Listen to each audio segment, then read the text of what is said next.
Mon frère, ma sœur, nous l'avons vu, prier, c'est écouter. Bien. Prier, c'est se laisser transformer par Dieu. Très bien. C'est faire l'expérience du silence. Et c'est aussi, paradoxalement, faire l'expérience que les mots des psaumes peuvent nourrir ce silence. Le silence qui est l'activité profonde du cœur qui écoute. Mais je fais cela comment? Très concrètement. Alors chacun trouvera la manière qui lui convient. Pas de recette. Mais les traditions monastiques nous donnent quelques repères.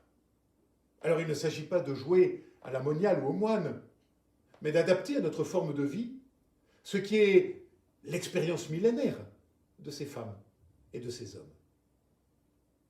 Je vais tenter de vous présenter une manière de vivre ce moment de prière parmi d'autres. Elle n'a rien de normative, c'est juste la mienne. D'abord, une invocation.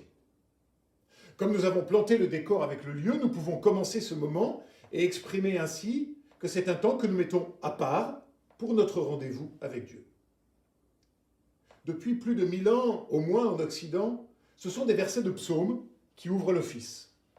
Seigneur, ouvre mes lèvres et ma bouche proclamera ta louange. Ou bien, Dieu, viens à mon aide, Seigneur, à notre secours. Puis peut venir un psaume invitatoire, celui qui va servir de porte d'entrée à la lecture ou au chant des autres psaumes. Personnellement, j'utilise les premiers versets du psaume 67. À toi, Dieu, la louange des peuples unanimes. Que Dieu nous prenne en grâce et nous bénisse, que son visage s'illumine pour nous, et ton chemin sera connu sur la terre, ton salut parmi toutes les nations.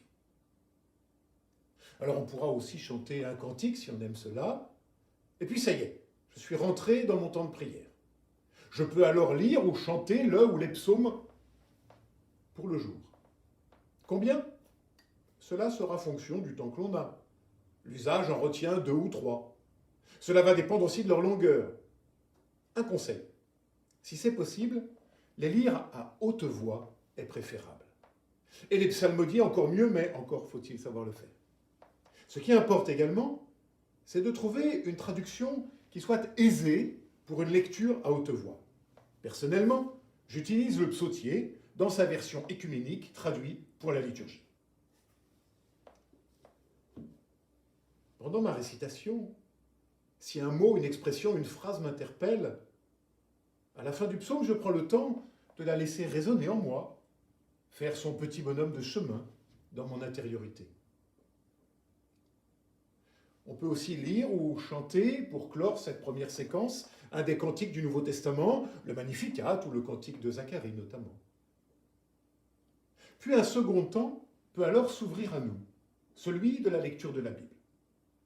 Attention, il ne s'agit pas ici d'études bibliques, mais de lire le texte et de le laisser s'infiltrer en nous, très simplement. On ira à son bureau, mais plus tard, si quelque chose nous a plongé dans l'incompréhension. Vous le savez, il existe de nombreuses listes de lecture en usage dans nos églises. On trouvera facilement celle qui convient à chacun.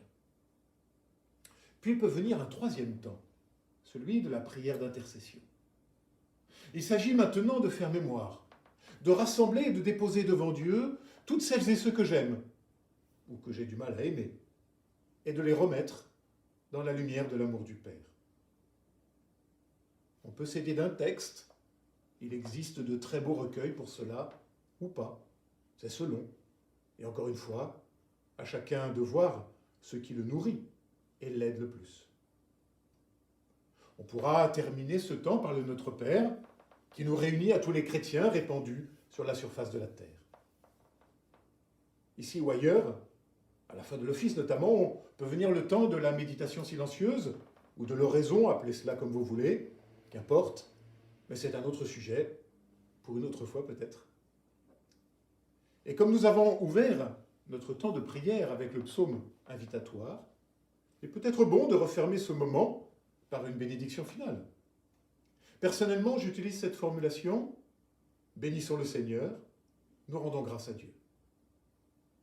Vous avez remarqué qu'il s'agit d'une formule dialoguée, alors que pourtant nous sommes seuls. Mais justement non, nous ne sommes pas seuls. Jamais nous ne sommes seuls dans notre prière.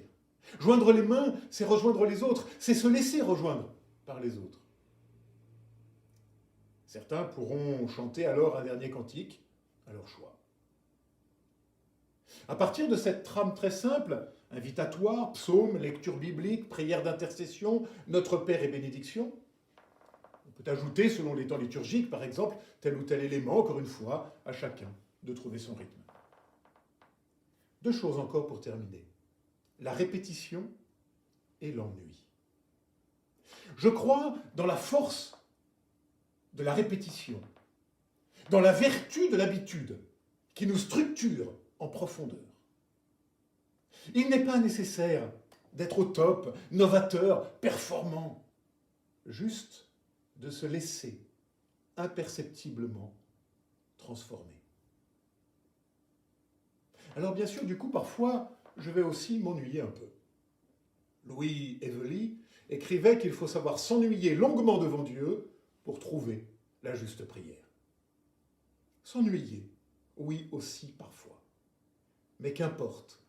Ce qui importe, c'est de laisser Dieu et son souffle faire en nous son travail de transfiguration.